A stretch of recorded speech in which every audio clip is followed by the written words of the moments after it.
Well, it's looking more and more right now like Israel is preparing to take over Gaza City.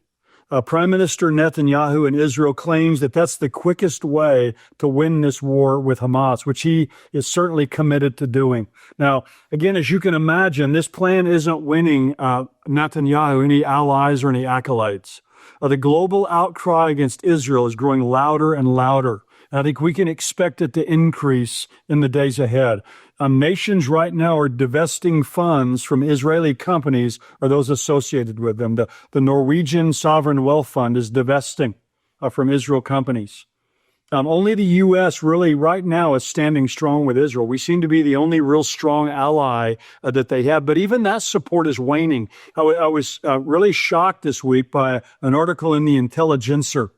The good news is, the encouraging part is, it says 71% of Republicans approve of military action in Gaza. So 7 out of 10 Republicans approve of this. That's encouraging. But listen to this. Only 8% of Democrats support the war.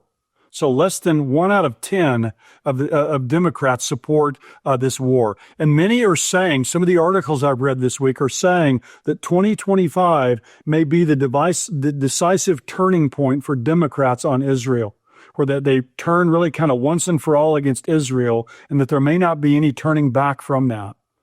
But as the world increasingly turns against Israel, the Jewish state seems to be resolved right now to finish the job in Gaza and eliminate Hamas once and for all. So the takeover of Gaza, though, is going to be costly and it's going to be complicated. And the big question right now is what will happen to Gaza and its current inhabitants? I mean, if Israel does, kind of implement this takeover, what's going to happen to Gaza and what's going to happen to the couple of million Palestinians that live there? Now, there's several options that are floating around right now. One proposal that Prime Minister Netanyahu has mentioned is turning over control of Gaza to some unnamed Arab forces. So some Arab forces from the outside would be brought in, and they would exert control over Gaza. Now, that's a real possibility, but the Arab nations obviously will have to agree to that. And it's not been defined really who these Arab nations will be. So it seems kind of like a little bit of a nebulous proposal right now, but at least it's a proposal that's on the table. Another option is for Israel to execute a full takeover of Gaza, to take it over, and then for Israel to control it. Now, this is interesting, I think, because this would be a repeat of what happened a long time ago. Back in 620 BC, back in the days of the prophet Zephaniah. In Zephaniah 2:4-7, it says this: Gaza will be abandoned and Ashkelon left in ruin. That was part of the Philistines who were in that area. And midday Ashdod will be emptied and Ekron uprooted. Woe to you who live by the sea, you Kirathite people. The word of the Lord is against you, Canaan, land of the Philistines. He says, I will destroy you and none will be left. The land by the sea will become pastures, having wells for shepherds and pens for flocks. That land will belong to the remnant of the people of Judah, and they will find pasture. In the evening they will lie down in the houses of Ashkelon. The Lord their God will care for them. He will restore their fortunes. Now, as we read that, this is something that I believe happened long ago and around 600 BC. But when you read Zephaniah's prophecy in chapter 2, verse 11, in chapter 3, verses 14 and 15, there are future elements to Zephaniah's prophecy. There's eschatological or future, even future to today elements in that prophecy.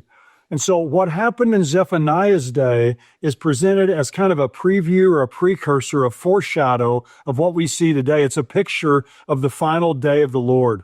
There's kind of an overlap between what happened in the past and what will happen in the future. So what we're witnessing today seems to be a repeat of what happened 2,600 years ago. And Gaza could be wiped out and the Jews could take it over and live there in preparation for the tribulation period or the day of the Lord that's mentioned in Zephaniah. And of course, this would be the precursor to the ultimate restoration of the Jews in their millennial kingdom. Now, what we see today could be the build-up to that. There's a fascinating article in Times of Israel this week. The headline says this: Netanyahu says he's on a historic and spiritual mission. He also feels a connection to vision of greater Israel. And the article says this: Prime Minister Benjamin Netanyahu tells I-24 he feels he's on a historic and spiritual mission, and that he is very attached to the vision of a greater Israel. Then the article says the term Greater Israel was used after the Six-Day War in June of 1967 to refer to Israel and the areas it had just conquered: East Jerusalem, the West Bank, the Gaza Strip, the Sinai Peninsula, and the Golan Heights. It says Netanyahu answers that he's on a mission of generations. There are generations of Jews that dreamt of coming here and generations of Jews who will come after us. So if you're asking if I have a sense of mission historically and spiritually, the answer is yes, he says. So it's fascinating. He has a vision for a greater Israel that goes beyond what Israel has today. And of course, that's exactly what the Bible predicts. All the way back in Genesis chapter 15, God had a vision for the nation of Israel of a greater Israel. And he gives the borders of that nation. And he promised that land to Abraham and his descendants 4,000 years ago. It includes all of Israel today, Gaza, the West Bank, Sinai, parts of Syria, Lebanon, even parts of modern-day Iraq. And that is going to be the home of the Jewish people during the 1,000-year reign of Jesus on earth. And what we see today, I think, is the build-up to the fulfillment of that ancient prophecy.